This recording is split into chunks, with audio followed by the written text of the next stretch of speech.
Okay, on with the T-Rex 250 build. Sorry for the delay, guys. The Futaba 10C got priority due to the fact that users bought that and supplied it. Anyway, so we're finally here and working on the T-Rex 250. Now, Jasmine 2501 did a full set of build videos as well, so I'm not going to cover all of the things that she covered, but I'll cover quite a bit of it. What I'll do in some cases is just build it and talk about what I found and what to check. Anyway, first part of the manual is they want you to build the head. Okay, so you start out. The head's already pre-assembled. Okay, the fly bar cage we have to build and put the links on, but the mixer arm links are already pre-built. Our arms. Washout is already built. Swash is already built, etc., etc. Blade grips are already built onto the head. And basically the only thing that you have to do here is build your links and put your paddles on. So we'll kind of go into that and cover that. Okay, so I took the head out of the bag, and one thing I heard some people say that these tools don't work well. I checked every ball on my head with this tool and it worked fine for me. So just realize this is tiny stuff. You don't go ballistic on this stuff, alright? But anyway, here's some things I would check for sure. I would check for sure the spindle bolts, okay, make sure they've got Loctite on them, alright. The head on the main shaft bolt right down here, check that it's got Loctite on it. And I'd take it out and re-Loctite it. We're going to remove this collar, so no need to do that. I would check for Loctite on the washout arms here, which mine did have, and then the other stuff we've got to go ahead and put together. So I haven't checked my spindle yet. I'm going to go ahead and do that. So go ahead and you're going to have to take the bolts out of the grips. Now, these have no nuts, so when it comes time to put your blades on, you're going to Loctite these, okay? You don't want these coming out and throwing a blade. Anyway, check the spindle for Loctite, and we'll continue on. Okay, took my spindle or feathering shaft out of the head, and as you can see, one screw had Loctite, the other did not. So it's important you check this stuff. Also, there's two bearings pressed in each end of the grip. Those didn't come out on me, so no big deal there. Just make sure you put these on right with the Align wording up, and don't forget the Loctite. You're going to need two of these 1.5 millimeter Allen wrenches. All right, so get that re-Loctited, and we'll continue on. Okay, spindle's back on. Make sure when it goes together that everything turns freely. There are no spacers between the bearing and the head. It just rubs on the dampeners basically. But it should be free. Now I went ahead and pulled the bolt out that holds the head on the main shaft, and guess what? No Loctite. Now another thing I'm noticing is mine, everything's fairly oily. Okay, so make sure before you Loctite any of these screws, when you're checking them, to clean up the screw and get rid of the oil, because it'll prevent the Loctite from working properly. So I'll just get this Loctited and we'll put it back in. But anyway, make sure you do that. And for sure, once again, it pays to check your Loctite. Spindle, head bolt, or Jesus bolt for sure. I'd check all the ball links. Again, I checked mine, they were good.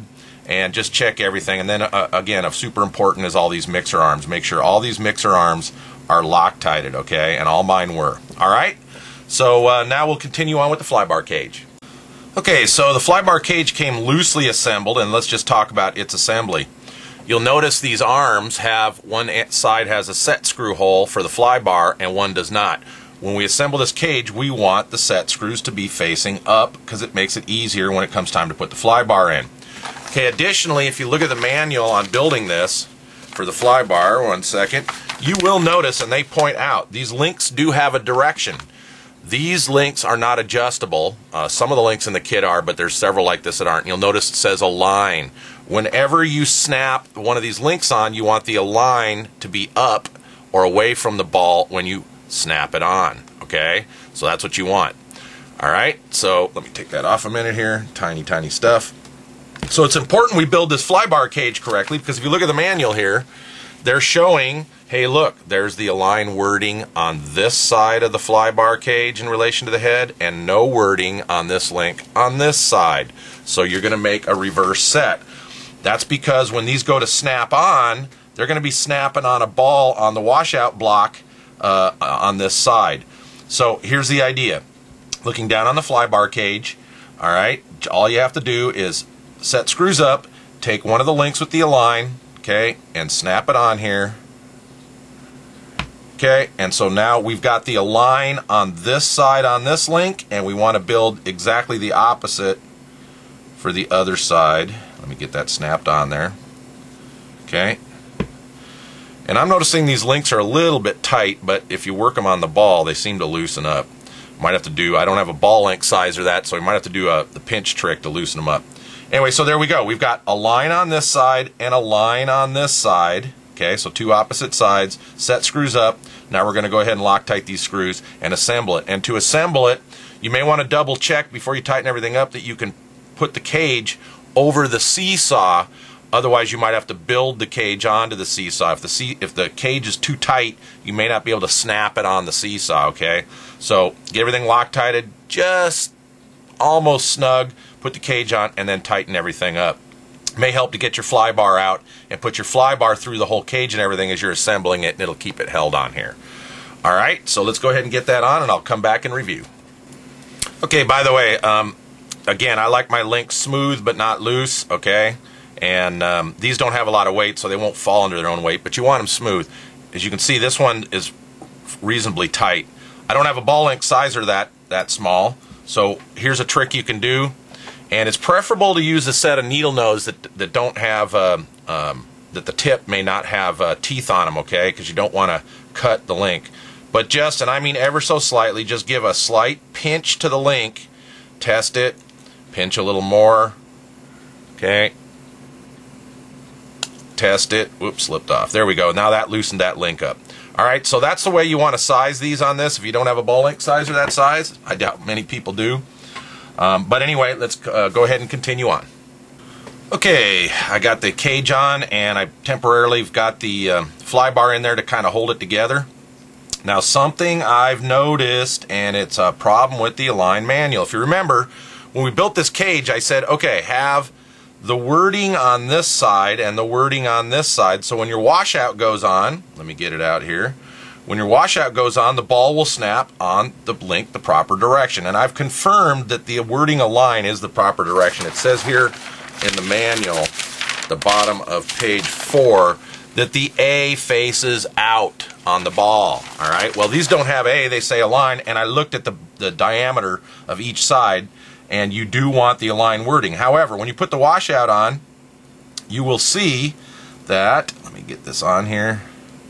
You will see that had we built it the way the picture showed, we'd be having the Align going on this ball the wrong way. So I had to take the fly bar cage back apart and flip those links. So here's the deal. As you're looking down on the head, should say Align on this side and Align on this side. So when you go to snap on your washout, the word Align is on the outside of the ball, facing on the outside of this ball. All right? So just be aware of that.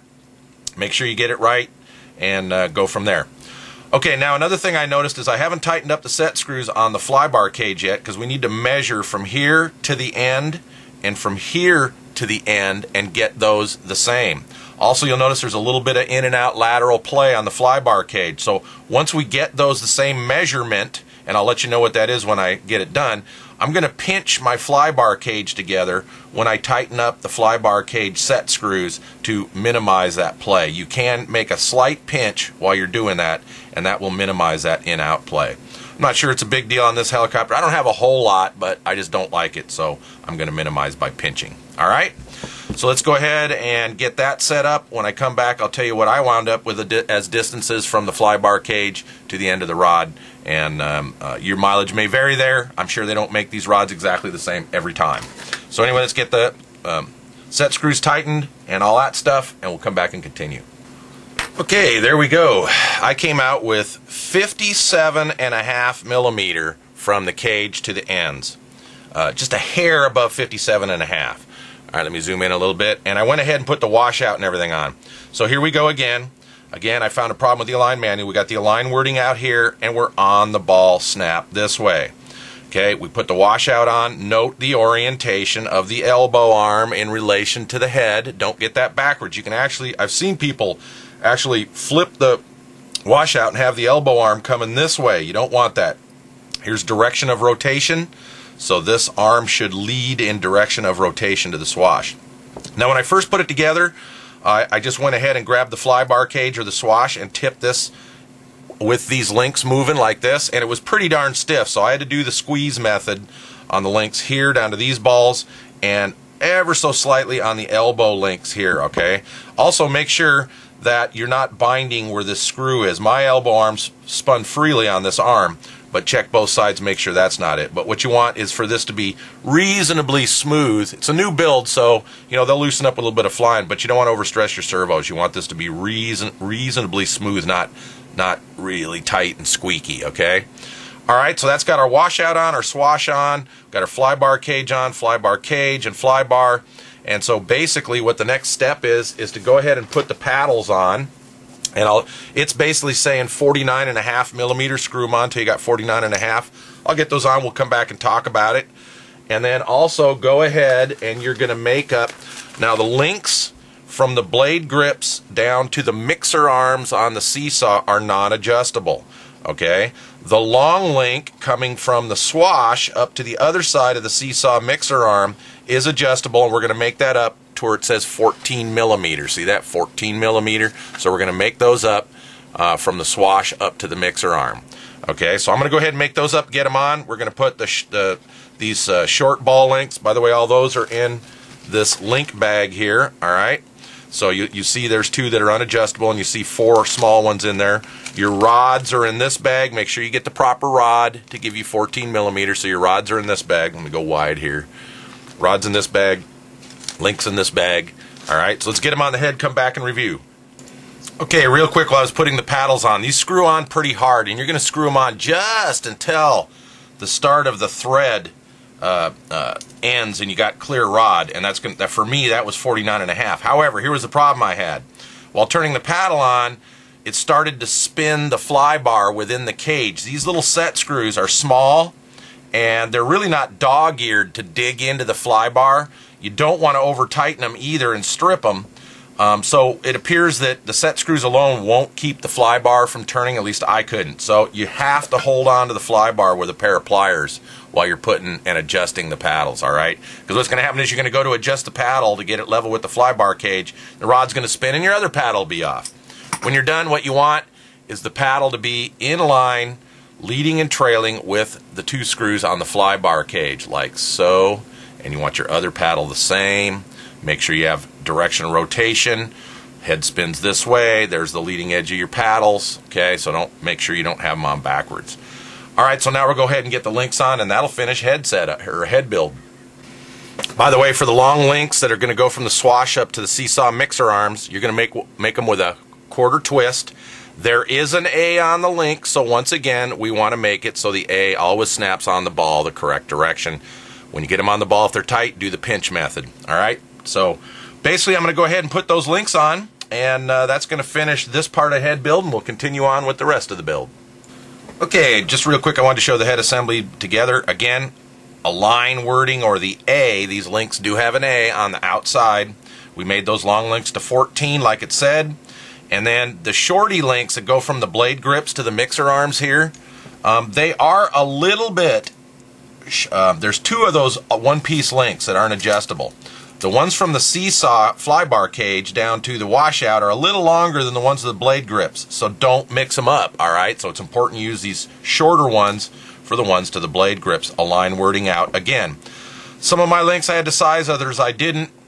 Basically what I did is I test fit them on one of the balls on the swash plate with the Align up, and if it was tight, did the slight squeeze method, a little bit until it was loose, flipped it over, did the other one, and then put it in place. What you should have is when you're all done is the swash, washout, and everything should move relatively free. Now I don't mean it's going to fall under its own weight or anything, but relatively free. Your seesaw should move relatively free, as you see, all right?